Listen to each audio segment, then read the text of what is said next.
Hello student, मैं नीरज कुमार स्वागत करता हूं आपका योग विद्या में। ये 69 बीपीएससी को डेडिकेटेड ये क्लास है जिसमें हम लोग स्टैट और डीआई को लेके बातें कर रहे हैं। मैं कुछ चीज आपको समझाने का कोशिश कर रहा हूं। उम्मीद करता है जो पिछला 12 क्लास है उसमें बहुत सारा बातें आपने समझा होगा। बच्चों, आज ही हमारा स्टैट और डीआई का लास्ट क्लास है। इसके बाद भी हम लोग मिलते रहेंगे, लेकिन ये स्टैट और डीआई खासकर 69 बीपीएससी मेंस के लिए अंतिम क्लास है। और इसमें मैंने जो 12 क्लास में आपको हर एक टॉपिक पे छोटा छोटा करके और बहुत अच्छे से बताया था, उसको मैं आज समराइज करूंगा, जिससे कि आप लोगों को पिछला 12 वीडियो को देख अगर नहीं पा रहे तो ये बस 1 घंटा का वीडियो को देखिए और आपका रिवीजन हो जाएगा। तो ये हमारा रिविजन क्लास है। जो बच्चे आज पहली बार इस वीडियो को देख रहे हैं उससे मेरा निवेदन है कि वो प्लेलिस्ट में जो 12 क्लास है उसका डिस्क्रिप्शन दिया गया है, उसे आप ध्यान से देखिए, क्योंकि वो अगर वीडियो अभी भी आप देखते हो तो मुश्किल से 8 घंटा का वीडियो है, पूरा 12 वीडियो, और 8 घंटा का वीडियो आपके 72 मार्क्स को बिल्कुल सिक्योर कर लेगा। आइए हम लोग आज का सेशन को शुरू करते हैं। सेशन शुरू करने से पहले सबसे पहले मैं आप लोगों को नए साल की बधाइयां देना चाहता हूं।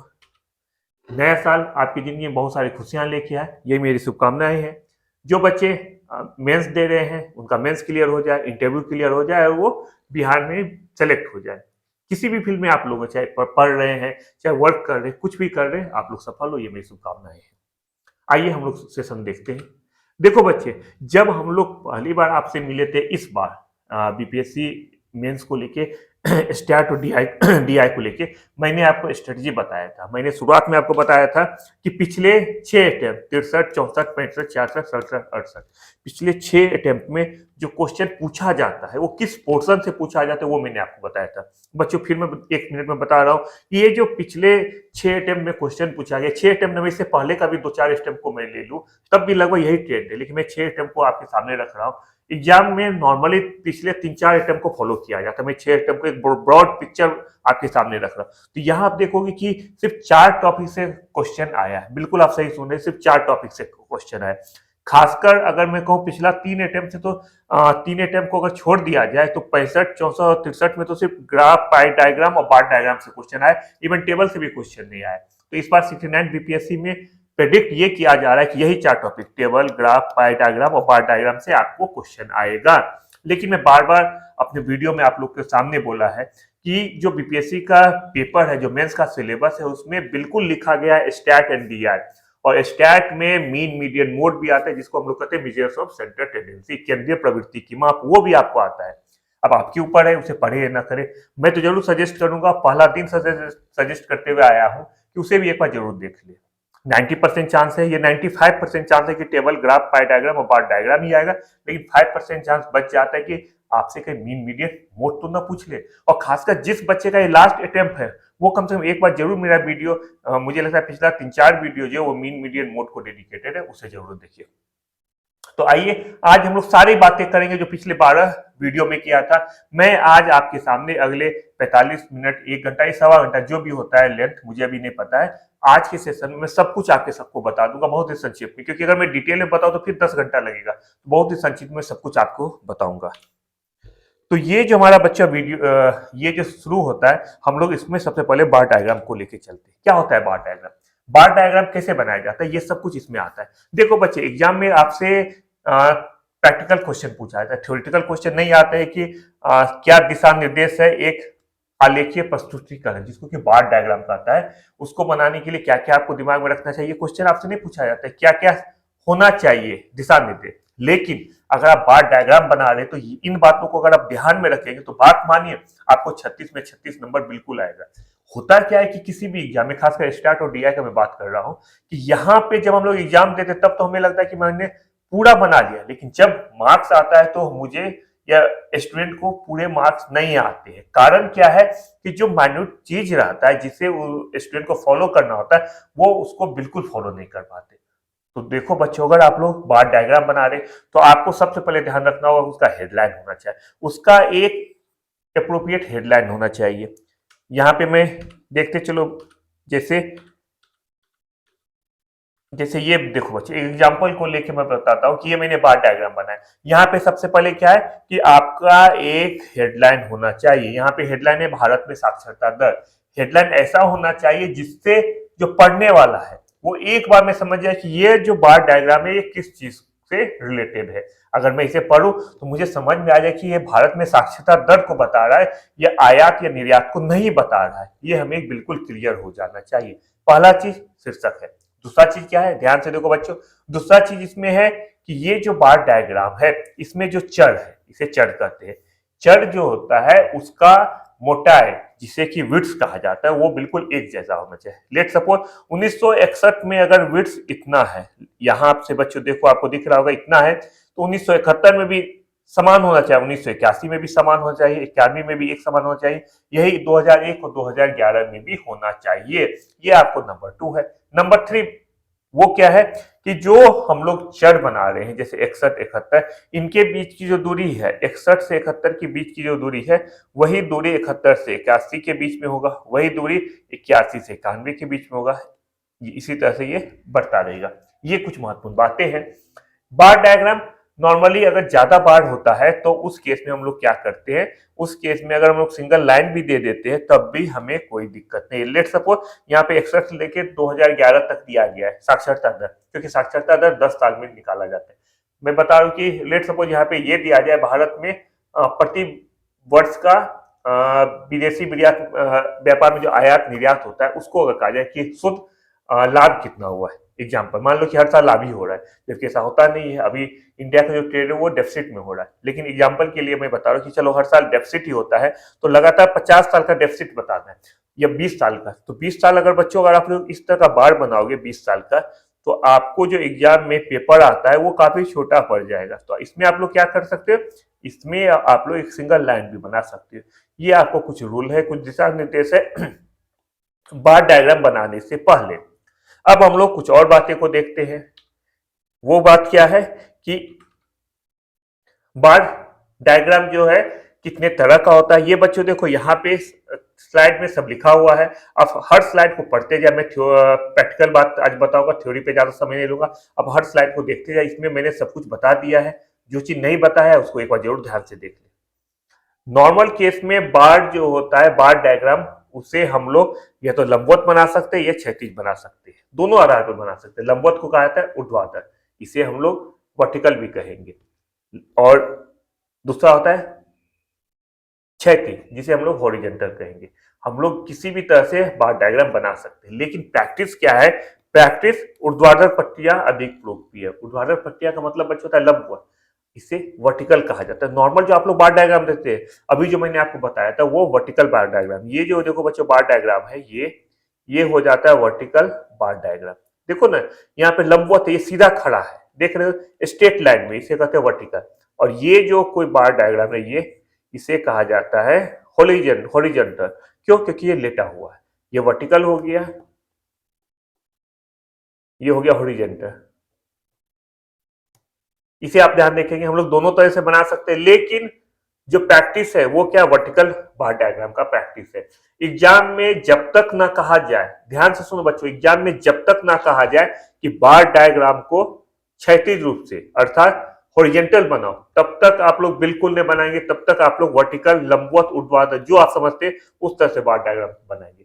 जब आपको स्पेसिफिक लिखा जाता हो कि बार डायग्राम को हॉरिजॉन्टल बनाए, तभी आप हॉरिजॉन्टल बार डायग्राम का यूज करेंगे। इसे जरूर ध्यान देखो, क्योंकि बहुत बार क्या होता है, ये कोई टीचर ये कहीं लिखा हुआ नहीं रहता, क्योंकि यही प्रचलन में है। लेकिन आपको ध्यान रखना होगा, एग्जाम में हो सकता है आपको ये भी पूछ दिया जाए। ये क्वेश्चन है, क्वेश्चन में जैसे अभी मैंने बताया था, सेम उस चीज को बताया गया। आप लोग इसे जरूर ध्यान से देखिए। मेरा जो जितना भी स्लाइड उसको बहुत माइनटली आप लोग देखिए, आपको हर स्लाइड आपके लिए फायदेमंद है। ये जो क्वेश्चन है आपके सामने दिया गया, इसमें ऊर्ध्वाधर और क्षैतिज दोनों रूप से बार डायग्राम बनाना है। ऊर्ध्वाधर तो आप लोग समझ गए, क्षैतिज इस तरह से बनेगा, यहाँ देख ले क्वेश्चन यहाँ पर है। क्षैतिज किस तरह से बनेगा देख ले, क्षैतिज को देखिए किस तरह से बनाया गया है, इसे जरूर देखिए। यज्ञ विद्या आप लोगों के लिए हमेशा नए नए टॉपिक पे क्लास लेके आता है, जो क्लास आप लोगों के लिए अलग अलग एग्जाम के लिए रिलेवेंट है। अभी ये बीपीएससी मेंस को डेडिकेटेड क्लास है। इससे पहले हम लोग ने यूपी पैट को लेके भी लिया था। बीपीएससी का जब प्री होने वाला था उस समय भी काफी डिटेल में क्लास लिया था। आगे भी हम लोग का प्लान है कि हर एग्जाम को फोकस करके एग्जाम आप लोग के लिए क्लास लाया जाए, जिसमें कि दारोगा का एग्जाम या एसएससी का एग्जाम है, सब एग्जाम, पीसीएस, आईएएस सब इसमें इंक्लूड है। तो आप लोग ज्यादा से ज्यादा बच्चे इस हमारे यज्ञ विद्या चैनल को सब्सक्राइब करें। जो बच्चे पहले से जुड़े हुए हैं वो अपने फ्रेंड को जरूर इसमें जोड़े। अब हम लोग देखते हैं जो बार डायग्राम के बहुत सारे प्रकार होते हैं, जैसे बहुढन बार आलेख क्या होता है। तो इसमें क्या होता है, जब एक से ज्यादा आपको तुलना करना होता है, किसी भी वर्ष चर में एक से ज्यादा मान्यता होता है, तब हम लोग बनाते हैं बहुढन बार आलेख, जिसे मल्टीपल बार डायग्राम भी कहा जाता है। इसको बनाने के लिए क्या किया जाता है, देखो बच्चे, इसको बनाने के लिए आपको यहाँ दिया गया है, जैसे B1 दिया गया क्वेश्चन में है कि 2000 और 2001 में प्रकाशन कंपनी की 6 शाखाओं B1, B2, B3, B4, B5 और B6 से पुस्तकों की बिक्री निम्नलिखित है, ये दिया गया है। इसके बेस पे आपको आंसर बनाना है। अब यहाँ बनाने का तरीका क्या है, ये तो आपको बार डायग्राम ऑलरेडी दिया गया है, लेकिन अगर कभी बनाना होगा तो इसमें क्या किया जाता है, इसमें हम एक साथ दोनों को लेते हैं। देखो इसमें पहले क्या होता था, एक और दूसरे के बीच में आप देखो गैप होता था, लेकिन जब हम लोग बहुढन बार आलेख, जिसको मल्टीपल बार आलेख कहते हैं, बार डायग्राम, उसको बनाते समय क्या करते हैं कि दो चीज है। पहला चीज है कि जो चर है वो एक से ज्यादा होगा। मान लो कि B1 कंपनी है, इसमें दो है, एक हो गया, ये दूसरा मान लो ये बड़ा हुआ, तो दोनों सटा के लेंगे, लेकिन दोनों का कलर, दोनों बार का कलर, या जिसको हम लोग इंडिकेट करने का तरीका कहते हैं, वो अलग अलग होगा। ये अगर इस तरह से हो रहा है तो दूसरे को हम लोग कोई भी दूसरे तरीका से लिखेंगे, जिससे कि एक जैसा ना हो। ठीक है, क्लियर है? ये आपका उस पे बेस क्वेश्चन है बच्चों। सारा क्वेश्चन जितना यहाँ पे स्लाइड में दिया गया है, मैं फिर से शुरू बोल रहा हूँ, सारा का सॉल्यूशन आप लोग को बताया गया हमारे क्लास में, जो पीछे डिस्क्रिप्शन बॉक्स में जो लिंक दिया गया उसमें आप लोग देख सकते हैं। जो बच्चा बहुत ज्यादा यूजर फ्रेंडली यूट्यूब से नहीं है, वो आराम से यूट्यूब जो मेरा यज्ञ विद्या चैनल है उसे ओपन करे, उसमें जो प्रीवियस वीडियो दिया गया है 1 बाय 1 करके देखते जाए। आपको वीडियो में सबसे पहले ऊपर में आपको वीडियो कौन सा क्लास है वो लिखा गया, क्लास 1, क्लास 2 ऐसा लिखा गया है, उसे आप लोग देखिए। प्रत्येक क्लास में, जैसे ये जो क्लास है ये फर्स्ट क्लास का आपको दिखाया गया है, उसमें देखिए सारा क्वेश्चन का जवाब उसमें अच्छे तरह से समझाया गया है। तो आप लोग क्वेश्चन बनाए, उसका जवाब लिखिए और उसे चेक करते रहे। तो ये सारे क्वेश्चन आपके सामने हैं। मैं धीरे धीरे इसलिए कर रहा हूँ कि जो बच्चा पहली बार दिख रहा है वो कम से कम क्वेश्चन को देख सके, अपना मोबाइल को पॉज करके उसे अच्छे से पढ़ ले। अब हम लोग देखते हैं उप विभाजित दंड आलेख या घटक बार आलेख। बच्चों इसमें क्या होता है, इसमें एक ही बार होता है अगर किसी चर का एक से ज्यादा मान है। जैसे अगर ये कहा जाए कि वर्ष 2020 में कला, वाणिज्य और विज्ञान, इन तीनों का संख्या दिया गया है, हमको बनाना है एक उप विभाजित दंड आलेख बनाना है। तो इसमें क्या करते हैं, देखो बच्चे, अगर साफ लिखा रहेगा तो हम लोग इस तरह से नहीं बना सकते कि मान लो किसे ये कला का हो गया 540 है, वाणिज्य 325 है, मान लो ये हो गया, और विज्ञान 250 है, तो हम लोग एक साल में जोड़ के नहीं बना सकते, क्योंकि यहाँ पे लिखा गया उप विभाजित दंड आलेख। अगर कुछ भी नहीं लिखा होगा तो हम लोग ये बना सकते हैं, लेकिन यहाँ पे जब आपको क्वेश्चन लिख दिया गया उप विभाजित दंड आलेख, तब हम लोग क्या करेंगे कि कितना भी डेटा हो उसका बार सिर्फ एक होता है, जैसे बार सिर्फ एक होगा, उसी में हम लोग अलग अलग आंकड़ा दो तीनों का लिखेंगे। इसको बनाने के लिए क्या क्या आता है, सबसे पहले हम ऐड करते हैं, जैसे मान लो 2020 है, इसमें कला, वाणिज्य और विज्ञान का संख्या दिया गया है स्टूडेंट का, हम तीनों को ऐड कर देते हैं। उसके बाद हम लोग क्वेश्चन सॉल्व करते हैं। किस तरह से, लेट्स सपोज कला का 540 है, वाणिज्य का 325 है, विज्ञान का 250 है, टोटल 1115 है। तो जो हमारा बार होगा उसका मैक्सिमम लंबाई कितना होगा, 1125। ये मान लो 200 है, 400, 600, 800, 1000, ये 1000, ये हो गया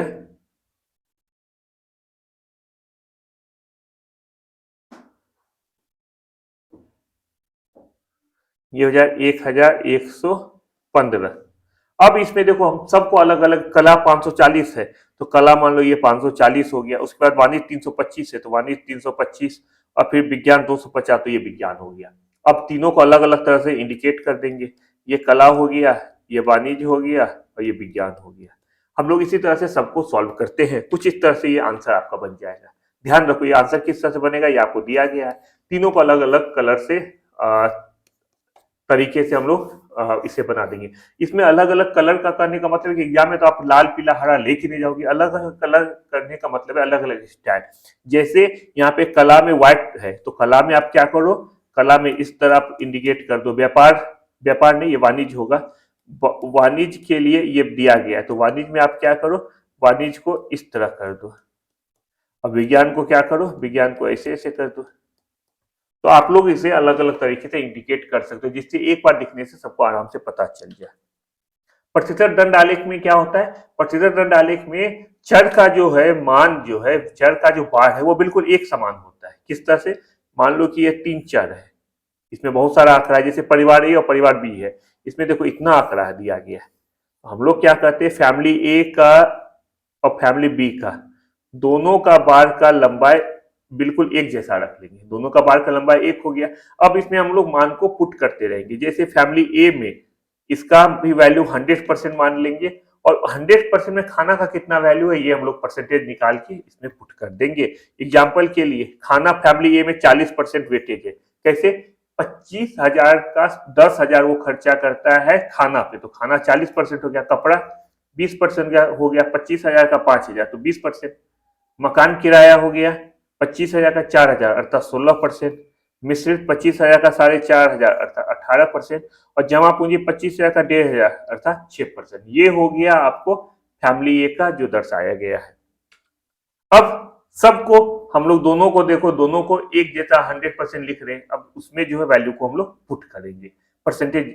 अब जैसे खाना है तो खाना फैमिली का 40% है, 40% दिखा दिए। इस कहने का मतलब है कि इसमें बाढ़ की जो लंबाई होती है बिल्कुल एक समान रहता है, बाढ़ की लंबाई एक समान रहता है, और उसमें अलग अलग जो वैल्यूबर दिया गया है उसको हम लोग पुट करते जाते हैं, परसेंटेज पुट करते जाते हैं। दोनों का लंबाई कितना 100% होगा, ये हमेशा परसेंट में होता है, और इसमें जितना परसेंट फुट को खाना फैमिली ए के लिए खाना का वेटेज है वो हम दिखाएंगे, फैमिली ए के लिए कपड़ा का जो वेटेज है यहाँ पे, फैमिली ए के लिए मकान का वेटेज यहाँ पे, और फैमिली ए के लिए मिश्रित को यहाँ जमा पूंजी को इस जगह दिखाएंगे, फैमिली बी को उसी तरह कर लेंगे।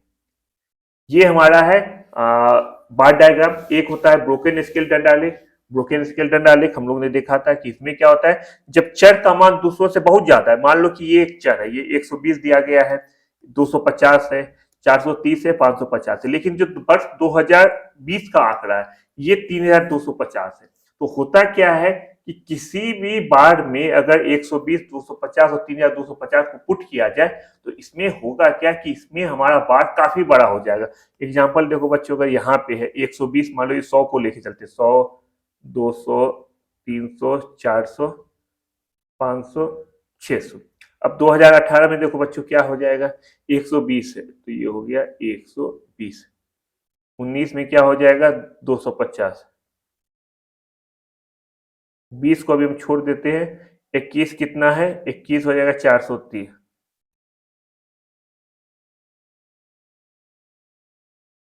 और 22 क्या हो जाएगा 550। अब देखो बच्चों 2020 का आंकड़ा क्या होगा, तो 20 में दिया है 3,250, तो देखो 3,250 तो मुझे यहाँ पे आएगा नहीं। इसके लिए हम लोग क्या करेंगे, हम लोग एक बार बनाएंगे, ध्यान रखेंगे इस बार की लंबाई जो है बाकी जितने भी बार है उससे ज्यादा होना चाहिए। यहाँ तो मैंने चलो इससे बना दिया, मान लो कि इस ये जो है ये यहाँ तक ही रहता है, लेट सपोज ये भी कम कर देते, मान लो कि ये इतना है और ये इतना है, तो 2020 में क्या होगा 3,250 है, तो 3,250 बनाने के लिए जो सबसे बड़ा बार है उससे बड़ा होना चाहिए, तो बड़ा कितना है 2022 का, तो उससे बड़ा हम लोग एक ऐसे रुको, उससे बड़ा हम लोग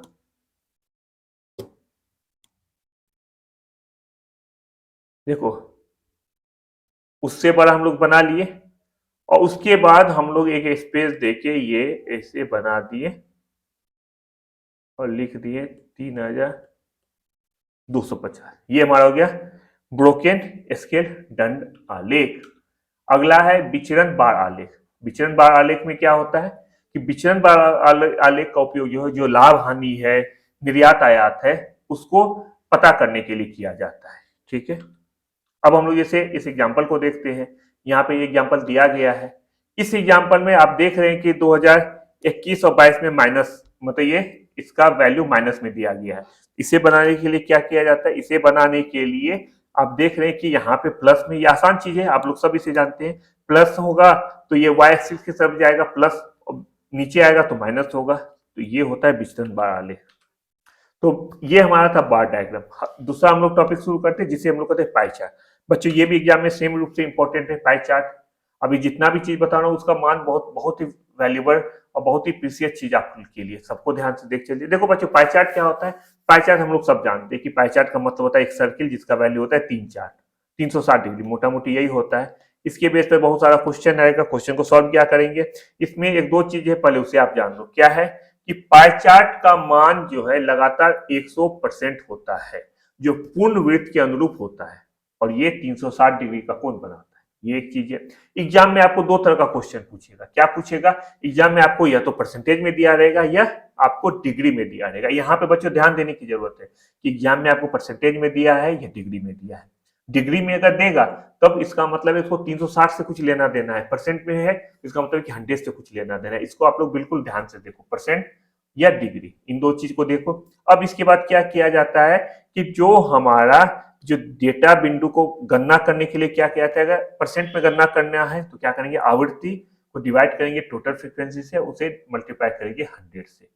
सेम अगर डिग्री में चेंज करना है तो जो डेटा दिया गया उसको डिवाइड करेंगे फ्रीक्वेंसी से और फिर उसे मल्टीप्लाई करेंगे 360 से। एक अगर पाई चार्ट में जैसे मैंने बताया कि परसेंटेज और डिग्री का खेल है, इसका मतलब है 1% कितने डिग्री के बराबर होता है? तो होता क्या है कि जो परसेंट होता है इसमें, मान लो कि 100% इक्वल टू 360 डिग्री, इसका मतलब है कि 1% इक्वल टू 3.6 डिग्री होता है। इसे ध्यान रखो, क्योंकि एग्जाम में कभी कभी आपको क्या होगा, सिर्फ परसेंट दिया रहेगा और आपको पाई चार्ट बना के सबका वैल्यू पुट करना होगा। तो आप क्या करोगे, आप उसमें परसेंट को डिग्री में सॉल्व करोगे, डिग्री में कन्वर्ट करोगे, उसके बाद आपको उस वेट पे पाई चार्ट में उसका मान देना होगा। लेट सपोज अगर आपसे पूछा जाएगा कि भोजन पे कोई आदमी खाना पे जो है अपने टोटल एक्सपेंस का 50% वो खाना पे करता है, इसका मतलब क्या हुआ? अगर पाई चार्ट में बनाना होगा कि 50% वो खाने पे करता है, खर्च करता है, तो इसमें आप कितना, इसमें कहां पे अपनाओगे, खाना का वैल्यू कितना होगा? खाना का वैल्यू ध्यान से सुन बच्चे, अगर 50% वो खाना पे खर्चा कर रहा है, इसका मतलब है कि वो आधा खर्चा कर रहा है खाना पे, क्योंकि परसेंट 100 का होता है। 50% कर रहा है खाना पे, इसका मतलब है कि हाफ कर रहा है वो खाना पे। अगर हमें किसी इसे पाई चार्ट में बनाना होगा तो हम जानते हैं सर्कल का इनर वैल्यू होता है 360 डिग्री का। अब उसका हाफ कितना होगा? हाफ होगा 180 का। अगर इसे हम खाना को पुट करना होगा सर्किल में तो बिल्कुल एक हम बीच में एक लाइन खींच देंगे, चाहे इसे हम लोग लिख देंगे खाना, और ये हो जाएगा 180 डिग्री। क्लियर हो जाना चाहिए आप लोग को। ये क्वेश्चन है बच्चों, इसको आपको बनाना होगा पाई चार्ट में। कैसे बनाएंगे? यहाँ पे परसेंटेज में दिया गया 60, 15, 10, 12, 3। अब बच्चों देखो, चलो भाई खाना का बताता हूँ कि खाना 60% है। 60% को अगर हमें डिग्री में चेंज करना होगा तो क्या करेंगे? मैंने बताया था, ध्यान करो, याद करो, मैंने बताया था कि अगर परसेंट को डिग्री में कन्वर्ट करना है बच्चे तो आप 3.6 से गुना करेंगे। क्यों गुना करेंगे? क्योंकि 100% इक्वल टू 360 होता है, 360 डिग्री होता है, इसलिए 1% equal to 360 upon 100 equal to 3.6 degree. अब 60% इक्वल टू गया 60 गुना 3.6, ये कितना होगा? 6 4 36 के 6, हाथ 3 6 18 3 21, ये हो गया 216 डिग्री। क्लियर है? हम लोग आगे देखते हैं। सेम इसी तरह को इस क्वेश्चन को सोल्व किया, 60% इक्वल टू 216 डिग्री, ये सब का वैल्यू डिग्री में कन्वर्ट कर दिया, और डिग्री का सम कितना होगा बच्चों? डिग्री का सम होगा 360 डिग्री। अब इसको हम लोग ने पाई चार्ट पे बना दिया। कैसे? अब खाना देखो बच्चों, खाना है 60 डिग्री, लेकिन ये 60%, लेकिन कितना डिग्री के बराबर होता है? ये होता है 216 डिग्री के बराबर। तब अगर हम लोग इस सर्किल में इसका वैल्यू पुट करेंगे तो इसका वैल्यू हमेशा 216 जो है वो हाफ से ज्यादा होगा। ठीक है, इस तरह से हम लोग सवाल बनाते जाएंगे। अब हम लोग देखते हैं क्वेश्चन को देखते हैं। क्वेश्चन देखना क्या है, ये क्वेश्चन आप लोग को मैंने कराया है, तो आप लोग जो है इस सारे क्वेश्चन को हमारे प्रीवियस जो मैंने क्लास लिया है उसमें आप लोग देखें, पाई चार्ट हर चीज, ये एग्जैक्ट यही चीज हमारे 3rd या 4th क्लास में ये दिया गया एग्जैक्ट ये। तो आप इसे सॉल्व करें, देखिए कि आपसे आंसर बनता है कि नहीं बनता है। जहां कंफ्यूजन हो रहा है वहां पे पुराना वीडियो को एक बार जाके देखिए और आपको समझ में आ जाएगा। ठीक है, इससे रिलेटेड मैंने आप लोगों को पाई चार्ट हो गया, बार डायग्राम हो गया, किस साल कौन सा सवाल आया है वो भी मैंने आपको बताया। हर साल के सवाल का जवाब मैंने दिया है, तो आप लोग पिछले साल का सवाल जरूर बना के जाए, क्योंकि पिछले साल के सवाल से हमें एक ट्रेंड का पता चलता है। और सवाल में जहां पे कंफ्यूजन होगा, आप देख रहे हैं सारा क्वेश्चन यहाँ मेंशन किया गया, आप सारे क्वेश्चन को देखिए, उसे सॉल्व करें। 68वीं 67वीं ये सब क्वेश्चन आपको इस स्लाइड में मिल जाएगा। ठीक है बच्चों, ये 66वीं बीपीएससी का क्वेश्चन है। मैं तेजी तेजी आगे बढ़ रहा हूँ, जिससे कि मैं आज पूरा आपका कवर कर दूं। तो ये अब हम लोग शुरू करते हैं ग्राफ को। अब देखो बच्चों, ग्राफ क्या होता है? ग्राफ में हम लोग ध्यान सबसे पहले रखते हैं एक्स और वाई। पहला चीज तो ये बच्चों की जो डीआई होता है वो होता क्या है, ये मैंने आपको बताया नहीं। डीआई स्टैट का क्या इंपॉर्टेंट है? तो सम आधा, इसको सिंपल वर्ड में ये बोल सकते हैं, जो भी हमारा डेटा है उसको सिंपल रूप में, स्पष्ट रूप से समझाने का जरिया है डीआई और स्टैटिक्स। डीआई और स्टैटिक कोई भी जो सीरीज है, कोई भी जो डेटा है, उसको संक्षिप्त रूप में, सरल रूप में समझाने का जरिया है, इस तरह से, जिससे कि आपको बिल्कुल स्पष्ट रूप से समझ में आ जाए, वो होता है स्टैट और डीआई। इसका डेफिनेशन ले जाएंगे कि किस इमिनेंट पर्सनैलिटी, किस विद्वान ने स्टैट को क्या डिफाइन किया, किसने डीआई को क्या डिफाइन किया, इस पे हम लोग नहीं जाएंगे, ये पूछता नहीं। बस आपके समझने के लिए बता दूं कि डीआई और स्टैट जो है बस किसी डेटा को सिंपल तरीके से बताने का एक जरिया है, एक माध्यम है। तो ग्राफ भी उसमें से एक माध्यम है। ग्राफ में खेला होता है बच्चों एक्स वाई का, बचपन से हम लोग सुनते हुए आए। ग्राफ पेपर एग्जाम में हम लोग ग्राफ पेपर के लिए भागते थे, और याद होगा ग्राफ पेपर बच्चों इस तरह का होता था। अगर अभी आप लोगों के पास अगर नहीं है तो ध्यान रखो, ग्राफ पेपर कुछ इस तरह का होता था। यहाँ पे उससे लेना देना नहीं है, लेकिन जो ग्राफ पेपर होता है, जो एग्जाम में ग्राफ होता है, वो इसी तरह से बनाया जाता है। तो ग्राफ ये होता है। इसमें हम लोग दो बात का ध्यान रखें, क्या? एक एक्स और एक वाई। चलो हम यहाँ पे मानते हैं ये हो जाता है एक्स, ये एक्स है और ये है वाई। इधर वैल्यू होता है प्लस, यहां होता है माइनस, यहां होता है माइनस, यहां होता है प्लस। इसे ध्यान देना होगा। ये जो चार वैल्यू होता है, इसे हम लोग बोलते हैं चतुर्थांश। अब ये इस चीज में आप लोग क्लियर हो जाएगा, जो मैंने यहां बताया सेम यही चीज एक स्पष्ट तरीके से यहां बताया जा रहा है कि क्या चतुर्थांश होता है। यहाँ पे आप देखते हैं कि यहाँ पे एक्स का वैल्यू पॉजिटिव है, क्योंकि ये देखो बच्चे, ये होता है प्लस में और ये है माइनस में एक्स। सेम यही, ये प्लस और ये माइनस। तो इसका वैल्यू होता है फर्स्ट चतुर्थांश में एक्स है पॉजिटिव, वाई है पॉजिटिव। जो ये सेकेंड चतुर्थांश है, यहाँ पे एक्स है इसमें निगेटिव में, वाई है पॉजिटिव में। जो थर्ड चतुर्थांश उसमें एक्स भी निगेटिव में, वाई भी निगेटिव में है। और जो फोर्थ चतुर्थांश है उसमें एक्स पॉजिटिव में है, वाई निगेटिव में है। अब हम लोग इसको सॉल्व करेंगे, देखते हैं कि किसमें किस तरह से बनाया जाएगा। ग्राफ बनाते समय कुछ बेसिक चीजें उसे भी ध्यान रखें। क्या है? एक होता है कृत्रिम आधार लेखा। क्या है ये? बिल्कुल आप लोग इसे पढ़िए और समझिए। ये आप लोग पढ़िए, इसे समझिए, इसको इस तरह से बनाया जाता है। जहां पे कंफ्यूजन हो, अभी भी मैं आपके साथ हूँ 4 तारीख तक, 3 तारीख, जब आप लोग मुझसे जुड़ना चाहे, मैं आप लोग के लिए अवेलेबल हूँ। जहां पे आपको मान लो कि अगर आप कोई बच्चा फॉल्स बेसलाइन पढ़ रहा है, जिसे समझ में नहीं आ रहा है, आप यूट्यूब पे सेम वीडियो में कमेंट करें कि सर ये मुझे समझ नहीं आ रहा है, मैं स्पेसिफिक उस बच्चे को कॉल करके बताऊंगा कि इसके कैसे बनाया जाएगा। तो आप लोग पढ़ें और बाकी चीज मेरे ऊपर छोड़ दें। कोई भी क्वेश्चन लेके आए, किसी भी बुक से लेके आए, किसी भी एग्जाम से लेके आए, वो मैं सॉल्व करूंगा स्टैट और डीआई का। एक होता है हिस्टोग्राम। हिस्टोग्राम क्या है? यहाँ पे बहुत छोटे में आपको दिया गया है, इसे जरूर पढ़ ले। आवृत्ति बहुभुज, जिसे फ्रीक्वेंसी पॉलीगॉन या हिस्टोग्राफ कहा जाता है। बच्चों देखो, हिस्टोग्राम या हिस्टोग्राफ दोनों में एक सिर्फ अंतर है, बाकी चीज एक जैसा है। क्या अंतर है ये सिर्फ बता देता हूं। देखो, जो हिस्टोग्राफ होता है उसमें हम लोग क्या करते हैं, मिड वैल्यू को आपस में जोड़ते हैं। जैसे ये मिड वैल्यू हो गया, सबके मिड वैल्यू को आपस में जोड़ते हैं, ये होता है हिस्टोग्राफ। क्यूमुलेटिव फ्रीक्वेंसी कर्व होता है, यहाँ पे दिया गया क्यूमुलेटिव फ्रीक्वेंसी कर्व, इसे बहुत अच्छे से देखिए। उसके बाद ग्राफ का क्वेश्चन मैंने कराया है। ग्राफ का बहुत सारा क्वेश्चन आपको कराया है, सारा क्वेश्चन मैंने अच्छे से आपको कराया है। इस क्वेश्चन को आप लोग बनाए। जहां कंफ्यूजन हो रहा है, मैं बार बार कर रहा हूं, हमारे पुराने वीडियो में सारा क्वेश्चन दिया गया है, उसे अच्छे से बनाए। ग्राफ से रिलेटेड प्रीवियस ईयर क्वेश्चन भी, जो बीपीएससी के मेंस में आया गया है, वो प्रीवियस ईयर क्वेश्चन भी आपको यहाँ पे मिल जाएगा। ये देखिए 68वीं बीपीएससी मेंस का क्वेश्चन है, बहुत इंपॉर्टेंट क्वेश्चन है। अगर आप इसे समझ जाते हैं तो इसका मतलब है कि बेसिक चीज आप लोग को समझ में आ जाएगा। 68वीं बीपीएससी का ये क्वेश्चन है, इसे आप लोग पढ़े, ध्यान से देखिए। इसके अलावा 67वीं बीपीएससी मेंस का क्वेश्चन है, इसे आप लोग बनाए।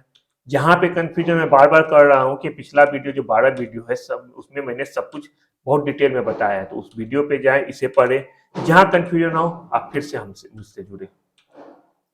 अब आता है टेबल। एक टेबल भी इसमें एक पार्ट है, चौथा पार्ट है टेबल।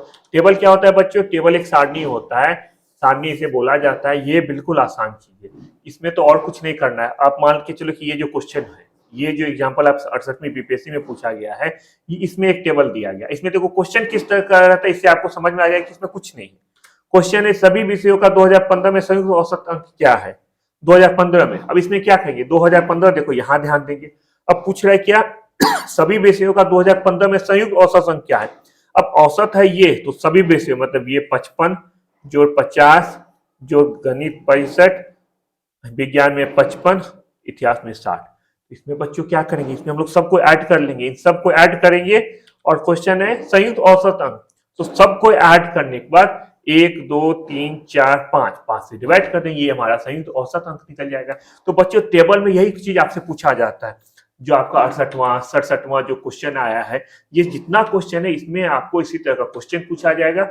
आपको बस टेबल को ध्यान में रख के जवाब देना है। मैं बार बार बोलता आया हूँ, इस 68वीं बीपीएससी मेंस का क्वेश्चन है, मैं बार बार आपको बोलता आया हूँ कि डीआई और स्टैट का, खासकर डीआई का जो जवाब होता है वो क्वेश्चन में छिपा हुआ रहता है।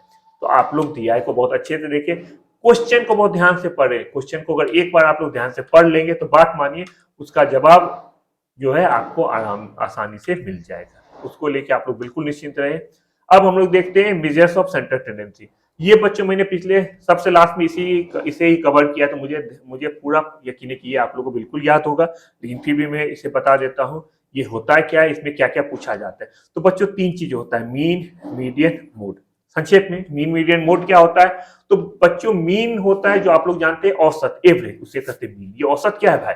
तो औसत होता है कि अगर मान लो 4 डिजिट है, 4 जिसका वैल्यू है, एक का वैल्यू है 4, एक का है 8, एक का है 12, इसका निकालना है मीन।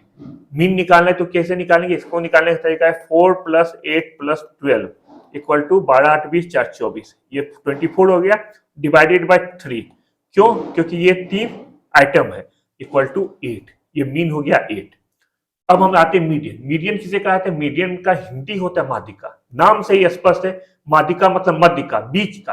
कोई सीरीज है उसमें बीच का जो नंबर है, जिसे आइटम भी हम लोग स्टैट में यूज करते हैं, वो क्या है? उसे कहते हैं माध्यिका। एग्जाम्पल ही दो, अगर यही मान लो 4 8 12 हो तो इसका माध्यिका क्या होगा? इसका माध्यिका होगा 8। चलो ये तो हो गया, लेकिन दूसरा क्वेश्चन देखते हैं। मीडियन बनाने के लिए एक दो बात ध्यान रखेंगे, क्या है? कोई जो सीरीज होगा उसमें हम लोग सीरीज को या तो असेंडिंग या डिसेंडिंग ऑर्डर में व्यवस्थित कर देते, फिर उसका मीडियन वैल्यू निकालते। बाकी चीज आगे हम लोग बात करेंगे। मोड क्या होता है? मोड को हिंदी कहते हैं बहुलक, अर्थात जिस सीरीज में कोई भी नंबर सबसे ज्यादा बार रिपीट होता है वो होता है उसका मोड। अब हम लोग देखते हैं वन बाय वन को। अर्थमेटिक मीन निकालने के लिए क्या किया जाता है? तो 3 तरह का सीरीज होता है, इंडिविजुअल सीरीज, डिस्क्रीट सीरीज और तीसरा होता है कंटिन्यूअस सीरीज। जो इंडिविजुअल सीरीज होता है उसमें निकालने के लिए हम क्या करते हैं, जो एक्स होता है, जो एक्स होता है उसका सम निकालते हैं, जिसे हम लोग कहते हैं समीशन एक्स। इन सबको ऐड करते हैं और जितने नंबर होते हैं उससे हम लोग डिवाइड करते हैं। Summation X upon N equal to mean, ये हो जाता है मीन। ये होता है इंडिविजुअल सीरीज का। इसमें हम लोग शॉर्टकट मेथड भी पढ़े थे। शॉर्टकट मेथड क्या होता है ये आपको दिया, यहाँ पे बताया गया है। इसमें शॉर्टकट मेथड से रिलेटेड बस तीसरा लास्ट टू लास्ट अगर आप लोग वीडियो देखेंगे मेरा, तो उसमें आपको मीन से रिलेटेड सारा कुछ बहुत अच्छे से समझाया गया है। स्टेप डेविएशन भी एक तरीका होता है। ये सब मैं बता रहा हूं इंडिविजुअल सीरीज के अंतर्गत ये सब आता है। डिस्क्रीट सीरीज में जिसमें एक्स और एफ दोनों का वैल्यू होता है उससे हम कहते हैं डिस्क्रीट सीरीज। और डिस्क्रीट सीरीज में भी निकालने का तरीका क्या होता है? निकालने में इसमें समीशन एफ है, summation F x upon summation F. Example के लिए अगर ये क्वेश्चन आता है, ये marks A number of student है, मार्क्स का मतलब हो गया एक्स, नंबर ऑफ स्टूडेंट हो गया एफ, तो हम लोग निकालते हैं summation F x. Summation F x का मतलब हो गया कि इन दोनों को मल्टीप्लाई करेंगे 20 और 8 को, ये हो गया एक्स एफ। और फिर उसके बाद समीशन एफ एक्स निकाल के, समीशन एक्स एफ निकाल के हम लोग समीशन एफ, इन दोनों को मल्टीप्लाई करने के बाद जितना आएगा सबको ऐड करेंगे, उसके बाद इससे हम लोग समीशन एफ से डिवाइड करेंगे, वो हमारा हो जाएगा आंसर। ये सारा चीज बहुत अच्छे से बहुत डिटेल में आप लोग को बताया गया है, उसे आप लोग जरूर देखिए।